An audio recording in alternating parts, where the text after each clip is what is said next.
vous mentionne, la semaine prochaine, on commence une nouvelle série pour l'été. On va plonger davantage dans les Écritures. La série qu'on est en train de faire, des fois, quand on a un sujet, on survole un petit peu plus les Écritures, on se promène un peu plus. Mais la semaine prochaine, on commence une série dans le prophète Ésaïe, dans l'Ancien Testament. Certains d'entre vous, vous avez lu Ésaïe, vous avez dit c'est bien compliqué cette affaire-là. Mais le livre d'Ésaïe, plusieurs disent que c'est le livre de l'Ancien Testament qui est le plus riche pour connaître la personne de Dieu. Extraordinairement riche. Donc, ça va être un survol parce qu'on ne va pas couvrir tous les chapitres, mais chaque dimanche, on va vraiment plonger dans le texte. Alors, j'aimerais ça vous inviter à vous préparer pour cette série-là en commençant par lire le chapitre 1 cette semaine. D'accord? On veut connaître ensemble la parole de Dieu parce que ce n'est pas les exposés du dimanche matin qui nous transforment, c'est l'œuvre de l'Esprit à travers sa parole dans nos cœurs. Et tout ce qu'on fait le dimanche matin, c'est qu'on cherche ensemble à comprendre. Mais c'est dans la mesure où ces vérités bibliques-là pénètrent notre esprit et nos cœurs que vraiment on va être renouvelé, vraiment on va être transformé. Donc, je vous invite vraiment à plonger dans les Écritures puis à lire, peut-être relire encore le chapitre 1 d'Ésaïe cette semaine pour vous préparer.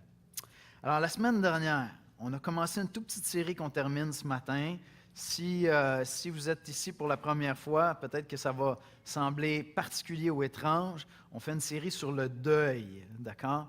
Ce n'est pas un sujet habituel les dimanches matins dans une église, mais c'est définitivement un sujet extraordinairement important que les Écritures adressent énormément. Et dans ces dernières années, puis dans les derniers mois, notre assemblée ici a été particulièrement affectée par des deuils. Et donc, on a eu à cœur cet été de prendre une petite pause puis d'explorer ce sujet-là. La semaine dernière, Louis Bourque, le directeur général de notre association, est venu commencer à introduire le sujet. Il a bien fait.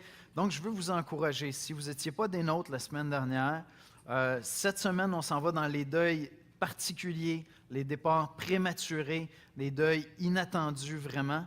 Et donc, vous avez besoin de la base la semaine dernière. Alors, prenez le temps d'aller écouter, s'il vous plaît, l'exposé de la semaine dernière. Ça va vraiment vous aider à apprécier davantage ce qu'on va voir ensemble ce matin, alors qu'on parle des départs prématurés, des départs difficiles.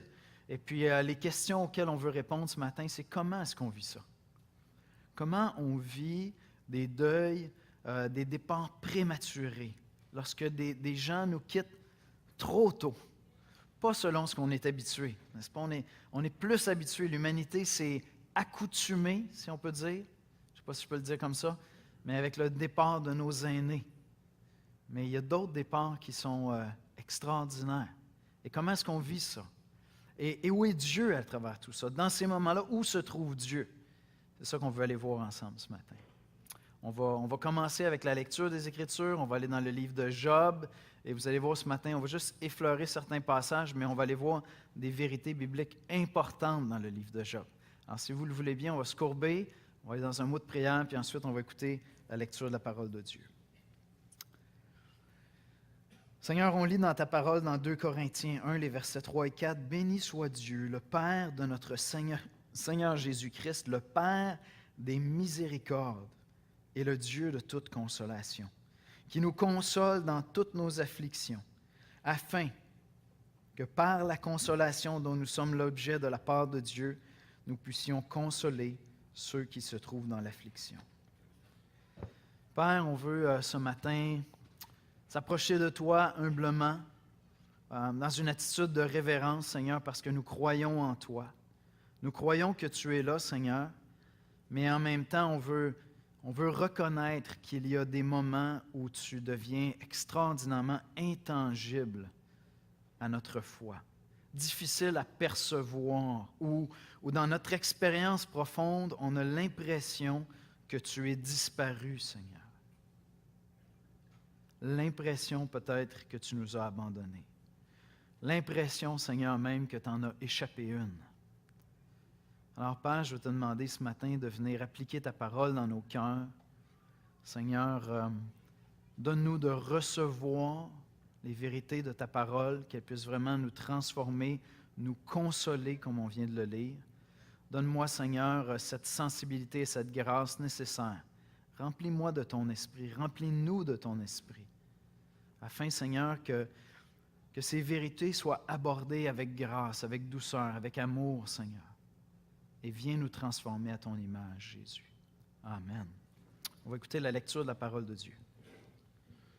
Le passage biblique de ce matin est tiré de Job au chapitre 1, versets 1 à 22, dans la Nouvelle Édition de Genève. Donc Job au chapitre 1, versets 1 à 22.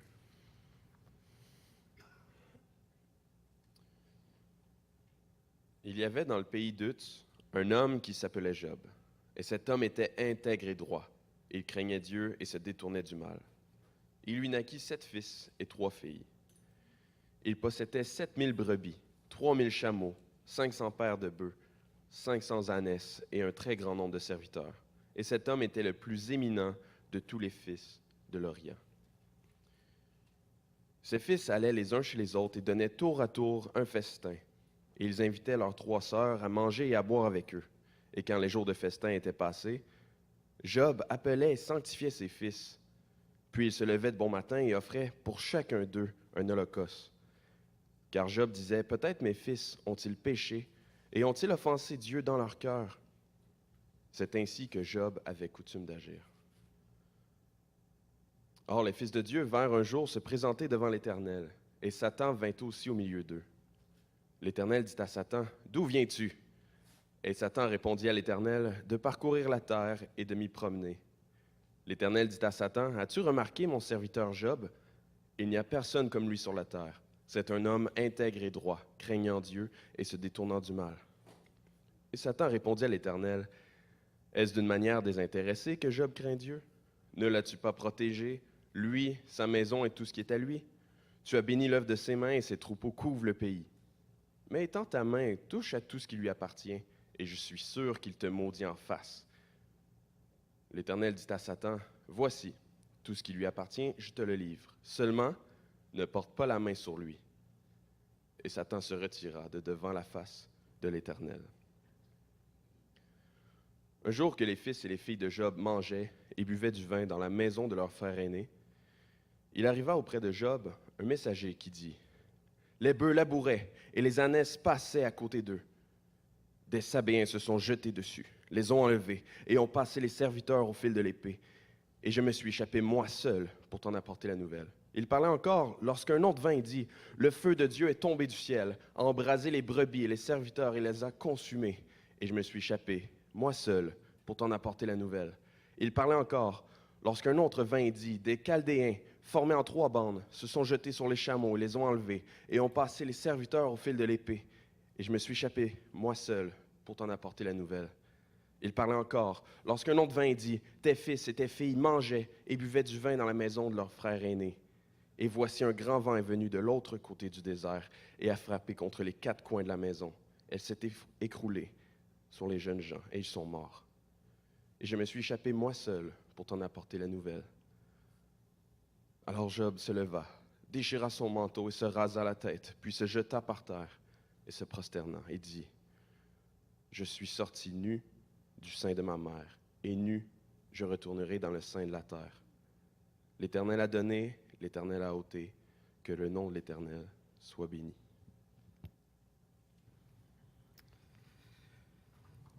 Merci, Jérémie.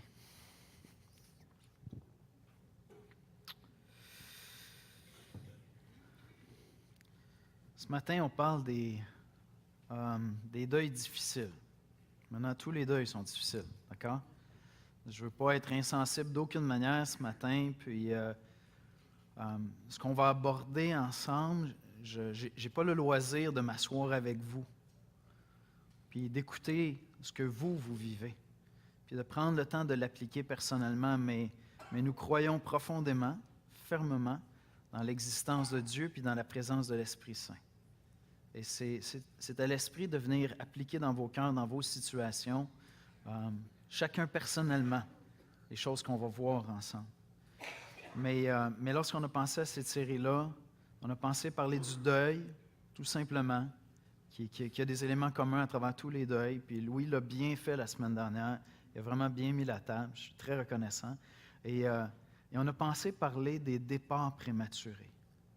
Comme je le disais tout à l'heure, c'est comme si l'humanité a appris un peu à apprivoiser la mort Et la mort fait partie, à quelque part, de la vie. Mais il y a de ces morts qui surviennent qui étaient totalement inattendues, pour lesquelles on n'a pas pu se préparer. Il y a de ces morts qui sont non seulement inattendues, mais qui sont souvent atroces dans des circonstances horribles, et donc qui ajoutent à toute la souffrance. Et le livre de Job est définitivement le livre où aller pour réfléchir ensemble, pour grandir ensemble, pour apprendre non seulement à traverser, à vivre à travers ces deuils-là, mais aussi à accompagner quelqu'un à travers ces deuils. Parce que l'Église a un rôle important à jouer. L'Église de Jésus-Christ a un rôle extraordinairement important à jouer pour accompagner les gens qui passent par le deuil. Ce sont des moments importants dans la vie des gens qu'on ne voudrait pas manquer. On veut être là comme un ami, et peut-être pas comme un ami de Job, pour accompagner les gens qui passent à travers des deuils semblables. Où est Dieu? À quoi sert la foi à travers des deuils difficiles? Ce matin, on va voir ensemble que la foi ne nous est pas donnée pour nous épargner les plus grandes souffrances, mais pour nous permettre de connaître Dieu à travers celle-ci. La foi nous est donnée avec la promesse d'un jour où il n'y aura plus de souffrance. C'est ça la foi chrétienne, hein? On vit dans l'espérance d'un jour où on sera dans la gloire de Dieu, puis il n'y aura plus de larmes, il n'y aura plus de souffrance, puis on attend, on languit on languit après ce jour-là. Mais ici-bas, sur cette terre, contrairement, comme on va le voir ce matin, à ce que, je dirais, notre intuition nous dicte, la foi ne nous est pas donnée pour nous épargner les plus grandes souffrances, mais pour nous permettre de rencontrer Dieu à travers ces moments-là de souffrance. Amen? C'est ça la vérité. Et ce qu'on va voir ensemble ce matin, c'est que on va voir ensemble des principes. Dans le fond, ce que je veux vous mentionner, c'est qu'on va voir des principes, et il y a certains éléments que je vais aborder avec vous ce matin où on les voit au niveau des principes. Puis c'est un petit peu ça mon appréhension ou la mise en garde que je voulais vous faire, c'est que je n'ai pas la latitude de prendre ces principes-là puis nécessairement de les déposer au bon moment devant vous, là où vous êtes prêts à les recevoir. Et donc, pour certains d'entre vous, ces principes-là tirés de la parole de Dieu vont arriver comme un choc, puis vous allez devoir les prendre puis dire, OK, attends un peu, là. Je ne peux pas tout absorber ça maintenant. Vous les prenez en note, puis vous les amenez devant Dieu par la suite. Et pour certains d'entre vous, ces principes-là vont apparaître peut-être comme même inutiles parce que vous n'avez pas encore passé par des deuils semblables. Mais comme l'a dit avec une grande sensibilité pastorale la semaine dernière à Louis Bourque, ce n'est que partie remise. C'est ça la réalité, hein? Il n'y avait pas grande sensibilité, c'est une blague que Louis faisait. Ceux qui ont manqué ça, vous irez écouter le message. C'est très à propos quand même. Alors, ces deuils qui nous poussent à crier « Pourquoi? Pourquoi, Seigneur? » Et je reviens juste quelques minutes sur l'exposé de la semaine dernière, parce qu'on doit partir là, on doit commencer là. La Bible donne tellement de réponses sur la souffrance et sur la mort que j'ai besoin de revenir avec une vision de mon expérience humaine, de l'humanité, de l'univers, une vision biblique pour pouvoir déjà trouver des réponses. Donc, on a vu ensemble la semaine dernière avec Louis que dans les desseins originels de Dieu, dans le plan de Dieu, l'être humain n'est pas destiné à mourir.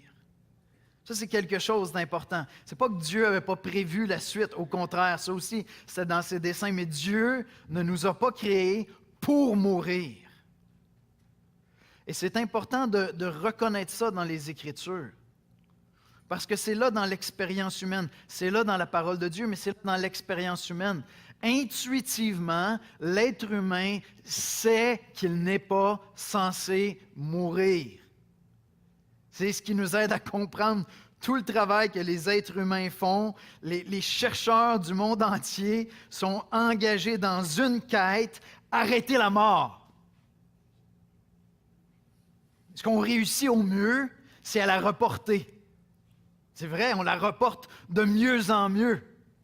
Je veux dire, il y a des gens que l'espérance de vie est beaucoup plus grande dans plein de pays dans le monde, en fait un peu partout sur la Terre. Et puis il y a des gens qui mouraient de différentes maladies qui ne meurent pas de ces maladies-là aujourd'hui. Donc on réussit à reporter la mort, à la repousser grâce aux avancées de la science. Mais ce que poursuit la science, ce n'est pas simplement de repousser la mort, c'est de l'arrêter. Et c'est une quête qui est là au plus profond du cœur humain. Et Dieu nous dit dans sa parole, si vous n'êtes pas familier avec les Écritures, c'est vraiment le point de départ. Dieu nous dit dans sa parole que bien qu'il ne nous avait pas créés pour mourir, la mort est un jugement de Dieu. Et que les scientifiques auront beau travailler autant comme autant, on n'arrivera pas à trouver cette réponse-là. Et la raison est simple. Les Écritures nous disent que Dieu nous a créés pour faire le bien. Dieu nous a créés pour être bons les uns envers les autres, pour l'honorer lui et aimer notre prochain. Et à partir du moment où l'homme, l'être humain, l'humanité décide de se rebeller contre Dieu, il y a une cassure fondamentale qui se passe à l'intérieur de nous, qui nous sépare de Dieu et qui nous sépare les uns des autres. Même si on est ensemble, on n'est pas ensemble. Parce que trop souvent, on se comporte de la même manière qu'on s'est comporté avec Dieu et on va agir de manière égoïste. Et Dieu a déterminé que l'être humain ne vivrait pas éternellement dans cette condition-là. La mort est donc un jugement de Dieu pour nous empêcher de continuer à perpétuer cette méchanceté-là, cette rébellion-là envers Dieu, puis cette méchanceté-là envers les hommes. Et Dieu nous donne l'espoir d'un jour où ceux qui ont cru en Jésus-Christ ressusciteront d'entre les morts. Et il n'y aura plus cette souffrance, il n'y aura plus cette séparation-là d'avec Dieu, ni cette séparation-là entre nous.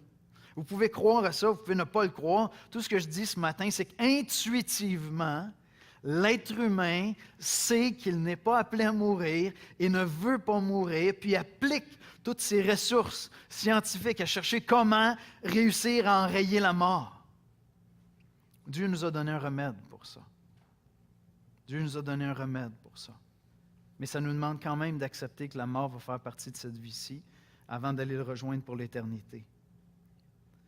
Donc, dans un sens, la mort est contre nature. Ça fait du sens si je dis ça? La mort est contre nature. Et donc, on peut dire que toutes les morts sont contre nature, parce qu'on n'a pas été créé pour mourir. On lit dans Romains 6, 23, Louis l'a cité la semaine dernière, « Car le salaire du péché, c'est la mort, mais le don gratuit de Dieu, c'est la vie éternelle en Jésus-Christ, notre Seigneur. » Amen. Car le salaire du péché, c'est la mort. Moïse écrit dans le psaume 90, « Tu fais rentrer les hommes dans la poussière et tu dis, « Fils de l'homme, retournez, car 1000 ans sont à tes yeux comme le jour d'hier quand il n'est plus. » Et comme une veille de la nuit, tu les emportes semblables à un songe, qui le matin passe comme l'herbe. Elle fleurit le matin et elle passe, on la coupe le soir et elle sèche. C'est la réalité, c'est notre condition. Toutes les morts sont contre nature. Mais en même temps, il y a certaines morts qui sont vécues peut-être comme étant encore plus contre nature. On a appris à quelque part à vivre avec la mort. J'aime bien cette citation de Grégoire Lacroix qui dit « La mort en elle-même n'est pas un problème puisque c'est une certitude. En fait, le seul vrai problème, c'est la date. »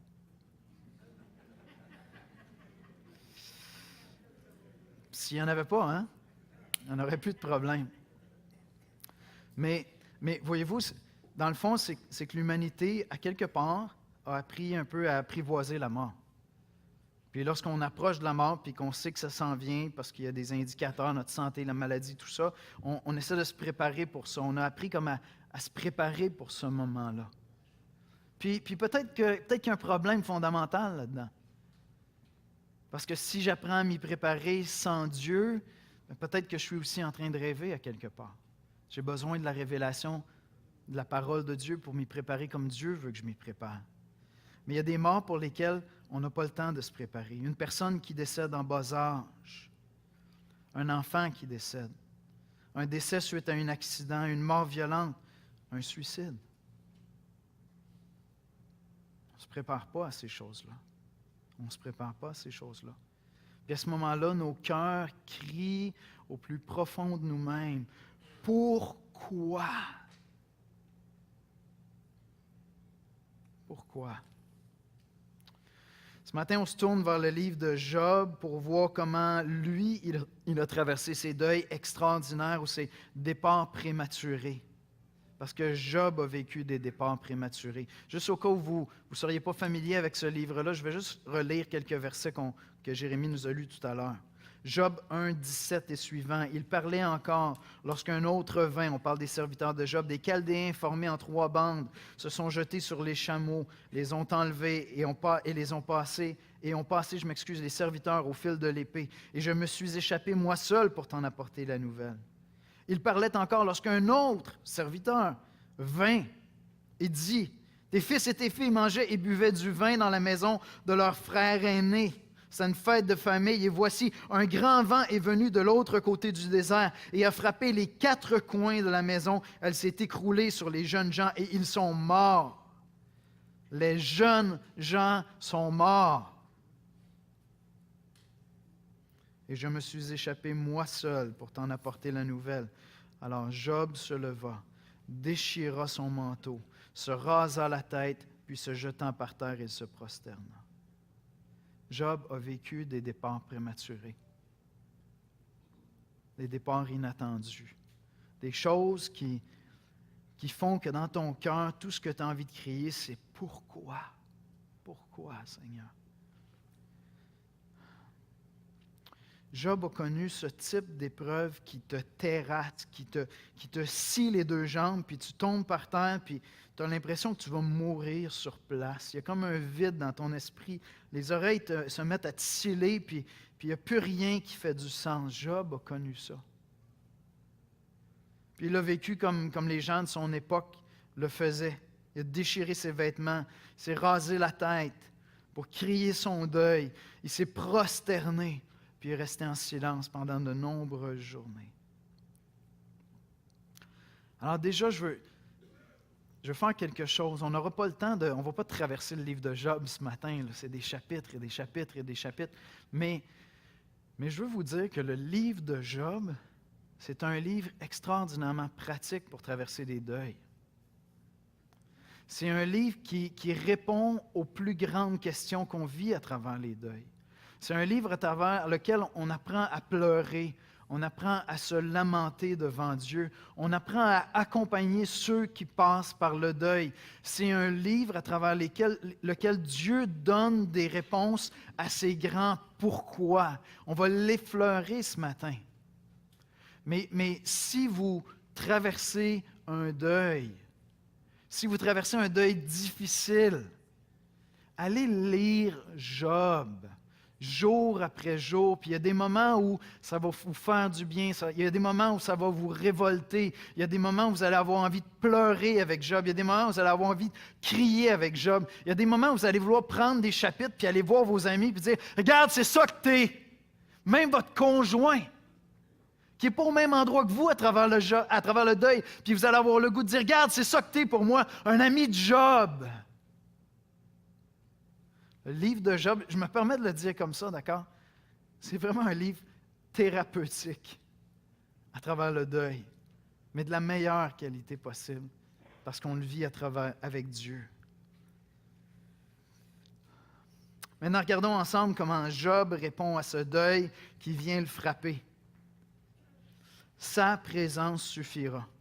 C'est quoi la première réponse de Job devant cette terrible épreuve? C'est comme surréaliste la manière que Job réagit. Il faut voyager, il faut aller dans des pays où les gens ont la foi et, je vais le dire comme ça, c'est triste ce que je vais dire, mais savent enterrer régulièrement leurs morts pour comprendre la réponse de Job. Ici, en Occident, c'est inconcevable la réponse de Job. Job 1, 21. Job dit, « Je suis sorti nu du sein de ma mère, et nu je retournerai dans le sein de la terre. L'Éternel a donné, et l'Éternel a ôté. Que le nom de l'Éternel soit béni. » Il faut voyager pour comprendre ça. On a des frères ici à l'Église qui viennent d'autres pays où vous enterrez des gens beaucoup plus souvent que nous. Vous enterrez des enfants beaucoup plus souvent que nous. Et vous avez des choses, je vous le dis, frères et sœurs, vous avez des choses à nous apprendre. Parce qu'au fur et à mesure qu'on entre dans une vie plus sécuritaire, une vie plus protégée, une vie à l'abri de la maladie de bien des manières, cette phrase-là de Job devient surréaliste. Puis je veux vous avertir tout de suite, vous allez devenir comme nous. Vous allez devenir comme nous. Parce que la mort est contre nature. Fait que si dans votre quotidien, si dans votre expérience de famille, c'est possible qu'elle disparaisse ou qu'elle s'éloigne le plus possible, qu'il y ait de moins en moins de morts, à quelque part, on a l'impression qu'on arrive tranquillement au ciel. Parce qu'on n'est pas censé mourir. C'est un jugement de Dieu. Mais je vous le dis, si vous venez d'un pays où on enterre plus souvent nos proches qu'ici, on a beaucoup à apprendre de vous. Venez marcher à côté de nous quand vous nous voyez traverser des deuils. Apprenez-nous à pleurer. Apprenez-nous à pleurer. Sa présence suffira. Job donne une réponse qui est comme pas vraiment possible. Dieu a donné, Dieu a ôté, que l'Éternel soit béni. Yeah, sure. Yeah, sure. Puis le début de Job, c'est comme le pire livre pour dire ça. Tu as l'impression qu'il y a comme une game puis que tu es juste comme une marionnette dans tout ça. Mais en réalité, le livre de Job est en train de pointer vers le fait qu'il y a des réalités, il y a des choses qui sont plus grandes que ce que moi je peux saisir et voir avec mes yeux. Alors Job donne cette réponse-là, puis il entreprend son deuil, et puis avec les jours qui avancent, il va rester dans le silence. Il va pleurer. Mais au fur et à mesure que les jours vont passer, on va voir la réalité. La réalité d'un cri qui commence à s'installer en lui. Au fur et à mesure que Job va entrer en lui-même, comme on dit au Québec, la réalité va y rentrer dedans. Dieu est souverain. Dieu est souverain. Dieu est Dieu. Je ne suis pas capable d'enlever ça de ma tête. Dieu est Dieu. Dieu est tout-puissant. Autrement, il n'est pas Dieu. Pourquoi? Pourquoi, Seigneur? Pourquoi est-ce que ça s'est passé, ça? Puis il reste là, prostré, atterré, pendant des jours entiers. Puis ses amis viennent vers lui. C'est vraiment beau ce qui se passe au départ. Ils sont là, écoutez, pendant 7 jours et 7 nuits. Job est là, en silence, en train de pleurer son drame, en train de vivre sa peine, puis ses amis sont là, puis ils restent en silence. 7 jours, 7 nuits. Je vais faire une parenthèse vraiment nounoune, mais ça m'a frappé pendant que j'étais en train de regarder ça. Les gars, sérieux, apprenez quelque chose. C'est quand ta femme te dit de te taire, là. Les amis de Job, ils étaient super bons, jusqu'à temps qu'ils rouvrent la bouche. Sérieux, ils étaient parfaits. C'était comme, ça coche, comme on dit au Québec. Jusqu'à temps qu'ils rouvrent la bouche. 7 jours, 7 nuits. Fait que, écoute-moi, mon homme, tu peux l'écouter, ta femme. Parce qu'elle est mon épouse, hein, chérie? C'est vrai?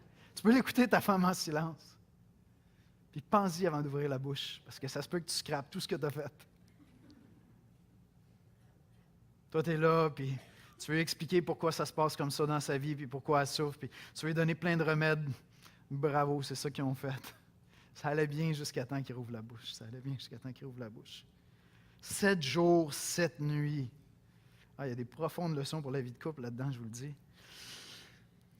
Mais il y a une question qui est en train de jaillir dans le cœur de Job. Puis la question de Job, c'est pourquoi servir Dieu? C'est ça la question, dans le fond, que ses amis vont soulever. Pourquoi servir Dieu si Dieu permet ça à ses serviteurs, à ses enfants? Parce que comme chrétien, lorsqu'on arrive devant des deuils difficiles, on a plein de réponses. On comprend que le monde va mal à cause de la réalité du péché, puis on croit ça, puis on s'attend à ce qu'il y ait de la souffrance dans le monde, puis on attend un jour où Christ va revenir, puis on a comme tout ça, c'est là. Mais à quelque part, un jour, j'ai décidé de devenir chrétien, puis dans mon esprit, puis selon les Écritures, j'ai changé de camp. Je suis passé dans le camp de ceux qui sont venus se placer sous la protection de Dieu. de ceux qui veulent vivre selon Dieu, de ceux qui sont comme Job. Puis il y a une question qui vient s'installer dans le cœur de Job, c'est Seigneur, comment ça peut se produire? Comment tes serviteurs, comment quelqu'un qui marche avec toi peut en venir à devoir vivre ça? C'est pas ça sa question? C'est pas ça le débat qui va courir tout le long, et la réponse de ses amis est assez simple. Mais Job, c'est parce que tu as péché? Quand je vous dis là, que c'est bon, tu l'as fermé, là, tu sais. Mais je veux dire, c'est ça, eux autres, ils se disent, Dieu est bon, il se passe ça. On pensait tous, nous aussi, que tu aimais Dieu, mais il faut croire que non. Pour qu'il se passe ça.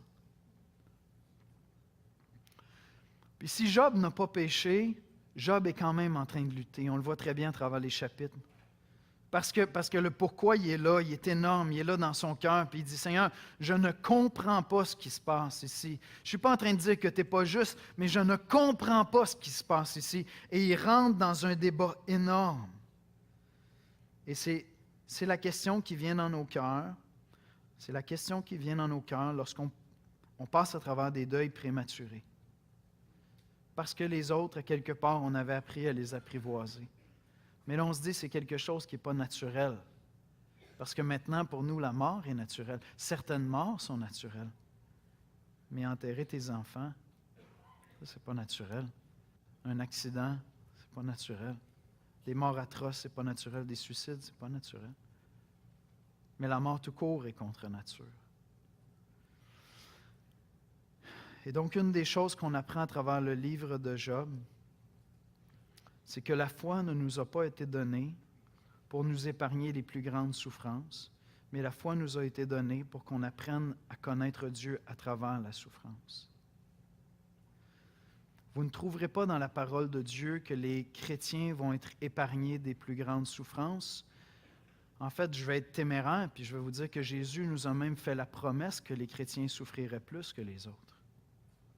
Parce qu'à tous les maux qui frappent les hommes, s'ajoute celui d'être rejeté à cause du nom de Christ. Bon, puis pas tant que ça ici, c'est pas difficile, mais on pourrait faire une longue liste de pays où c'est atrocement difficile d'être chrétien.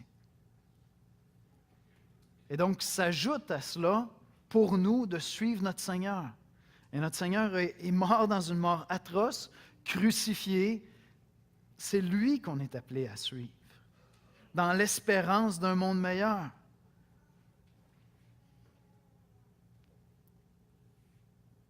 Job dit à ses amis, vous ne comprenez pas, je marchais avec Dieu de tout mon cœur, j'étais intègre, puis je me retrouve là. Et ce matin, je vais faire un bond, d'accord? Ça va vous, peut-être que ça va vous sembler cheap si ce n'est pas là que vous êtes rendu. Mais moi, je vais le dire comme ça, j'ai eu le privilège d'accompagner beaucoup de gens à travers des deuils. En 20 quelques années de ministère pastoral, et c'est un vrai privilège. Si jamais je te dis que c'est un privilège d'être à côté de toi à travers ça, je suis très sincère. C'est pas juste une parole de consolation. Mais c'est parce qu'on veut être là dans les moments difficiles, dans les moments de souffrance. Puis ça, c'est un grand privilège si quelqu'un te laisse juste marcher à côté de lui à travers ces moments-là. Puis lorsque je m'en vais à côté de quelqu'un qui est en train de souffrir comme ça, dans mon cœur, je sais déjà où est-ce qu'on va atterrir. Je sais déjà où est-ce qu'on va atterrir à la fin de la course. On va atterrir au même endroit où Job atterrit. C'est juste que je n'ai pas le droit de décider quand est-ce que l'avion se pose. Quand est-ce qu'on va atterrir dans la foi puis dans le repos. Parce que la réponse que Dieu va donner à Job, lorsque Job va commencer à rentrer dans tous ces débats-là, dans son cœur, avec ses amis, mais avec Dieu aussi. La réponse à la fin du livre que Dieu va donner à Job, il va lui dire, Job, qui es-tu? Es-tu Dieu? Et puis il va dire une deuxième chose. Il va dire, je suis encore là à côté de toi, Job.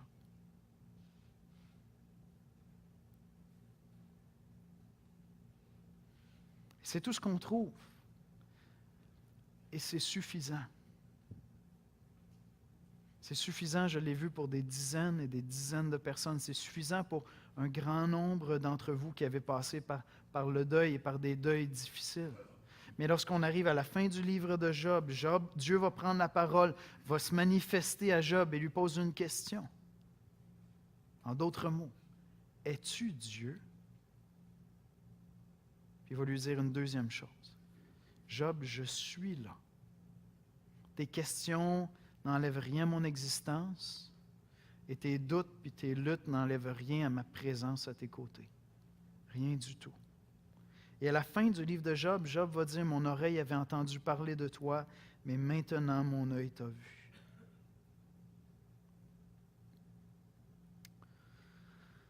Quelques citations pour nous aider à laisser ces vérités-là entrer dans notre cœur.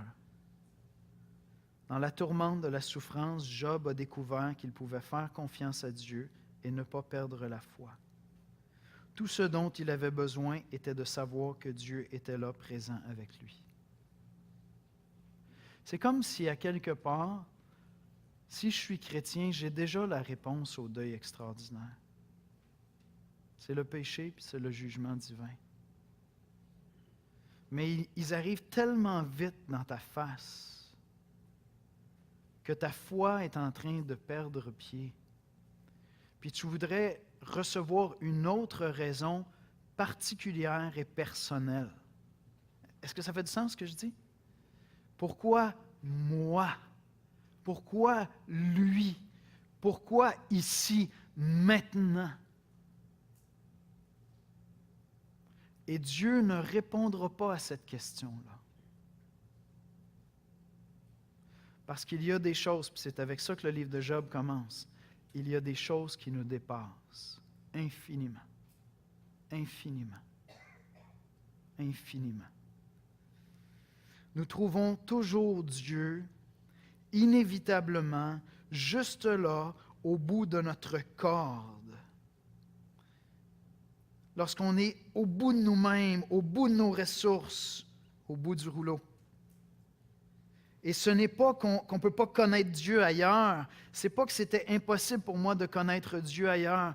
Mais il y a des vérités sur la personne de Dieu. Il y a une profondeur dans ma foi.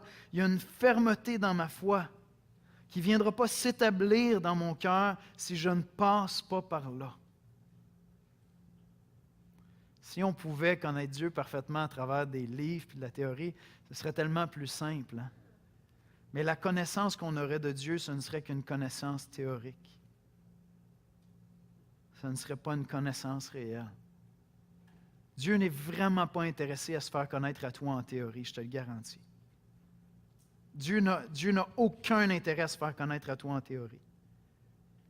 Dieu veut se faire connaître à toi en vérité, profondément, dans ton expérience, dans ce que tu es au plus profond de toi-même. Il va se faire connaître à toi. La connaissance de Dieu la plus intime et personnelle vient quand nous nous trouvons dépouillés de toute prétention, de toute confiance, de tout orgueil, sans réponse et remplis de questions, avec toutes nos belles œuvres devenues de la cendre. Robert Schaeffer. J'ai trouvé que ça résumait vraiment bien. Et si vous allez lire la fin du livre de Job, vous allez voir qu'il y a quelque chose d'extraordinaire dans tout cela. Il y a des perles extraordinaires à aller puiser là. Puis avant de terminer avec quelques leçons pratiques, je veux juste dire que dans tout ce grand débat-là que Job vit, il y a des éléments qui pointent vers notre espérance éternelle. C'est comme si, à travers les deuils difficiles, Dieu va venir me dire, « Yannick, je suis là. » Cette réponse-là est assez puissante et assez grande pour que, avec le temps, tes pieds retrouvent le roc qui est Christ. Mais en même temps, on continue à avancer à travers cette vie-là avec une espérance qui pointe vers l'éternité, qui pointe vers Christ. Puis on est dans l'Ancien Testament, on est dans le livre de Job. Je veux juste souligner 3 passages. Je ne vais pas les développer ce matin, mais prenez-les en note. Prenez le temps d'aller méditer sur ces passages-là. Parce que c'est des passages qui viennent comme se résoudre. D'accord? On est vraiment longtemps avant la venue de Jésus-Christ. C'est des passages qui viennent se résoudre seulement lorsque Christ vient. Mais vous et moi, on vit après la venue de Jésus-Christ. Ces pointeurs-là dans l'Ancien Testament sont déjà résolus en Jésus-Christ. Dans Job 16, 19, à un certain moment donné, dans la souffrance de son cœur, Job va dire « Il n'y a pas entre nous d'arbitre qui pose sa main sur nous deux. » Il parle à Dieu. Il dit, il n'y a pas entre nous d'arbitre qui vient nous expliquer comment réconcilier cette souffrance-là, ta souveraineté, le fait que je voulais marcher avec toi, puis cette épreuve-là que tu permets dans ta vie. Qui va venir prononcer entre nous? Mais quand j'arrive à la fin du livre de Job, Dieu se lève et il dit, sérieusement, Job, tu veux que quelqu'un prononce entre toi et moi? Tu veux pas ça. Tu veux garder la foi, tu veux te rappeler que je suis Dieu, puis tu n'es pas Dieu. Mais Christ est venu un jour. Christ est venu. Il est venu couvrir cette brèche-là entre les hommes et Dieu. Il est venu nous réconcilier. Il est venu prononcer entre nous. Et le jugement qu'il a prononcé, c'est que nous sommes coupables, mais que lui est mort et que sa grâce, son sacrifice sont suffisants pour qu'on soit réconcilié avec Dieu. C'est vraiment un pointeur vers Christ, j'en ai la conviction. Dans Job 16, 19, on lit « Mais maintenant, mon témoin est dans le ciel. Celui qui prendra ma défense, mon témoin est dans le ciel. Mon témoin est dans les lieux élevés. » Et aujourd'hui, si tu places ta foi en Jésus-Christ, Christ est celui qui témoigne en ta faveur auprès du Père. À travers les pires des souffrances, je sais que mon espoir, mon espérance est vivante. J'attends son retour. Je sais que ma cause est déjà gagnée auprès de Dieu parce qu'il est mon témoin. C'est par sa grâce que je suis réconcilié avec Dieu. Puis enfin, le passage vraiment le plus fort dans tout le livre de Job, dans Job 19, 25 à 27. « Mais je sais que mon Rédempteur est vivant et qu'il se lèvera, le dernier sur la terre. Quand ma peau sera détruite, Job avait l'espoir de la résurrection.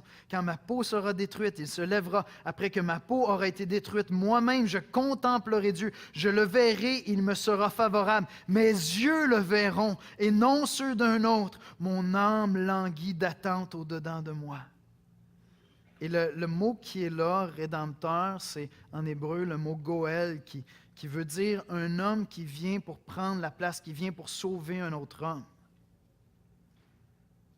Et moi, je sais que mon Rédempteur est vivant. Il est ressuscité d'entre les morts. Amen? Et je sais que mon Rédempteur vit et qu'un jour, je verrai mon Rédempteur. Face à face. Face à face. Alors, les amis, la Bible nous donne toutes les réponses dont on a besoin pour traverser les deuils puis avoir la foi, même les réponses difficiles pour les deuils les plus extraordinaires. Mais la réponse, ce ne sera pas nécessairement une réponse à la question « Pourquoi ?». La réponse de Dieu, souvent, ça va être « Je suis Dieu et je suis là, à tes côtés. Je ne t'ai pas quitté, même si tu as l'impression que je t'ai abandonné. » Je vais vous donner quelques conseils pratiques qui, pour moi, viennent du livre de Job. Une des choses importantes, évidemment, je l'ai dit tantôt un peu à la blague, mais on vit le deuil chacun à notre rythme. Et le livre de Job nous enseigne ça. Je crois que sur le plan relationnel, la plus grande faute des amis de Job, c'est de ne pas avoir respecté le rythme de Job. Il y avait des fautes théologiques, mais ils auraient pu discuter de ça plus tard ensemble, s'ils avaient laissé Job vivre son deuil. Une fois que Job aurait retrouvé une foi ferme, une foi apaisée en Dieu, on aurait pu discuter de toutes les questions de la terre. Et donc, chacun a son rythme lorsqu'on traverse des deuils. C'est vrai même entre conjoints. Hein? C'est une des choses qui fait que certains couples ont de la difficulté à survivre à un deuil extraordinaire, une mort prématurée. C'est que les deux ne vivent pas ça de la même manière. L'Église est précieuse, les amis. L'Église est précieuse pour accompagner. J'ai le goût de vous dire la réponse que vous devriez avoir dans votre cœur, Puis lorsque vous voulez accompagner quelqu'un qui vit un deuil, la réponse que vous devriez avoir, c'est la même que celle de Dieu. Votre présence suffit. Votre présence est suffisante. Vous n'avez pas besoin de dire rien d'autre que « je suis là ». Pendant des jours, pendant des semaines, pendant des mois, peut-être pendant des années. Votre présence est suffisante. Parce que la réponse ne pourra pas satisfaire nécessairement. L'intellect doit satisfaire la foi quelque part. Apprenez plutôt à prier pour la personne. Vous allez toujours avoir le droit de dire « Est-ce que tu permets que je prie pour toi? » Ici, maintenant. Lorsque j'ai accompagné certaines personnes à travers des deuils vraiment difficiles, j'ai vu mon rôle comme celui qui devait, puis je vous le dis encore avec émotion parce que je m'en rappelle comme hier. J'ai dit, Seigneur, moi je vais chanter des louanges.